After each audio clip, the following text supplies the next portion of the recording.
মুসলমান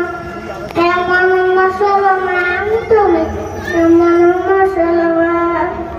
নামাজের সেজদায় পরিচয় মানো না কোরআন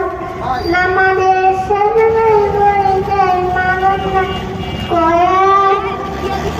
রমজানে রাখো না রোজা কিন্তু করো আঘাত পয়সা করেন নেই দাও দাও না তো যাকাত ইমানদারের বড়াই করো নেই তোমার ঈমান কেমন মুসলমান